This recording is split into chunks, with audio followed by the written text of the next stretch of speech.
போராடி போராடி போராடி பெற்றிருக்கக்கூடிய இந்த நிலை தமிழ்நாட்டுக்காரர்களுக்கும் மற்றவங்களுக்கும் மிகப்பெரிய வித்தியாசம் என்ன?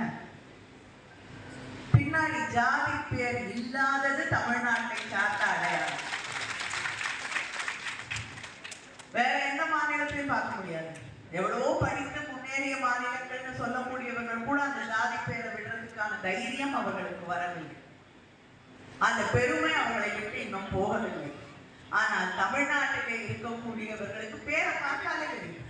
அது எந்த பேரா இருந்தாலும் அந்த பேருக்கு பின்னாடி எந்த வாலும் இருக்காது.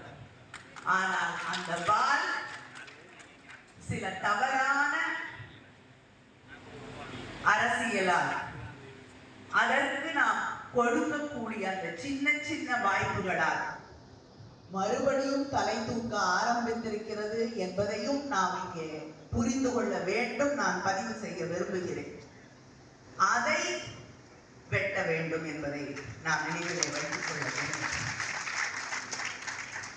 அதே போல மதக்காழ்ப்புகள், மத துவேஷங்கள் என்ற அந்த போர்வையிலே ஒருவர் தாக்கப்படுகிறார், சிலர் உயிரிழக்கிறார்கள் என்றால் அதை பற்றி அக்கறை இல்லாமல் அதை சுற்றி ஒரு கதையை பின்னி அதை கொண்டு போய் மக்களிடம் தொடர்ந்து சேர்க்கக்கூடிய முயற்சிகளை எல்லாம் எடுத்துக்கொண்டிருக்கக்கூடியவர்களுடைய கைகளில் தான் இன்று டெல்லி இருக்கிறது, இந்த நாட்டின் ஆட்சி இருக்கிறது என்பதை நாம் மறந்துவிடக் கூடாது.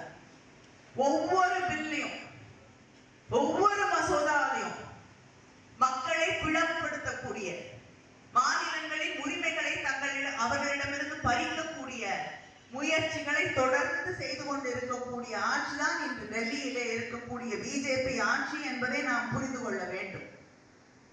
அவர்கள் இந்த மண்ணிலே, இந்த நாட்டிலே ஒரு பொறுப்பிலே இருக்கக்கூடிய வாய்ப்பு தொடரும் என்றால் நாம் கட்டமைத்திருக்கக்கூடிய இந்த நாடு என்பது மிகப்பெரிய ஒரு கேள்விக்குறியாக மாறும் என்பதை நாம் மறந்துவிடக் கூடாது. நம்முடைய கடமை என்பது தமிழ்நாட்டை பாதுகாக்கும். இந்த சக்திகள் இங்கே ஊடுருவி விடாமல் தமிழ்நாட்டை பாதுகாக்க வேண்டிய கடமை, கடப்பாடு நமக்கு இருக்கிறது. ஆனால் அதை தாண்டி இந்த நாட்டையும் பாதுகாக்க வேண்டிய கடமை நமக்கு இருக்கிறது என்பதை நாம் உணர்ந்து கொள்ள வேண்டும். இந்த செய்திகளை நாம் இங்கே நிறுத்திவிட முடியாது. உலகம் மாறிக்கொண்டே இருக்கிறது. நமக்கு எதிர்காலத்தில் இருக்கக்கூடிய சவால்கள் என்ன என்பதை பற்றி புரிந்து கொள்ளக்கூடிய